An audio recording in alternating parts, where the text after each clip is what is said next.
कहते हैं जिसे बेटी, दरअसल ऐसा लगता है जैसे एक माँ ने खुद को जन्म दिया है। अपने ही बचपन का निज स्वरूप कोई देवरूह जैसे माँ के अंक में आया है। अंश है वो माँ के अस्तित्व रज का, आत्मा व मन भी दोनों का एक दूसरे से अलग कहाँ है। जो कोई भी मुझे और मेरी बेटी को देखता है अचंभित सा रह जाता है। मैं और मेरी बेटी एकदम कॉपी पेस्ट, एक ही पृष्ठ पर समय के दो खंडों में विभक्त एक ही स्वरूप, कोई अंतर नहीं।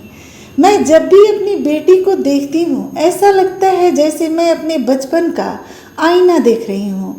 मुझे याद आता है जब कभी मैं अपनी माँ के साथ मामा जी के घर पर जाती थी, लोग इसी तरह अचंभित होकर माँ से कहते थे, अरे यह तो आपकी ही डुप्लीकेट है। मैं अपनी नानी को गौर से देखते हुए पूछती, नानी आप भी तो बिल्कुल मेरी माँ की ही जैसी लगती हो, बस आपके बाल सफ़ेद हैं व चेहरे पर थोड़ी झुर्रियाँ हैं, बस इतना सा ही अंतर है। तब मेरी नानी मुझे दुलारते हुए कहती, तुम्हारी माँ मेरी तरह है। जब भी वो अपने नाना जी के घर जाती थी उसे भी लोग मेरी हमशक्ल कहा करते थे। मैंने यह कहानी जब अपनी बेटी से कही तो वो बोली, माँ दरअसल भगवान जी भी अपने होमवर्क में चालाकी किया करते हैं।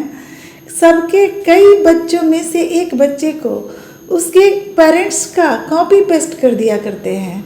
हमारी तरह ही भगवान जी भी हैं, थोड़े शरारती, थोड़े आलसी, थोड़े चालाक। उसकी भोली बातों पर मुझे हंसी आई, कितनी मासूम है मेरी बच्ची।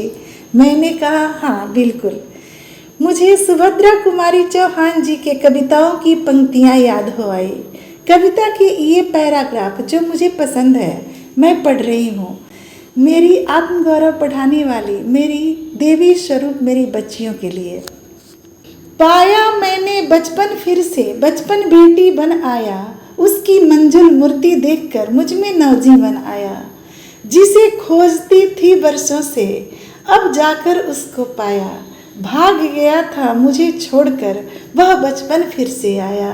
मैं बचपन को बुला रही थी, बोल उठी बिटिया मेरी, नंदन बंसी खेल उठी यह छोटी सी कुटिया मेरी।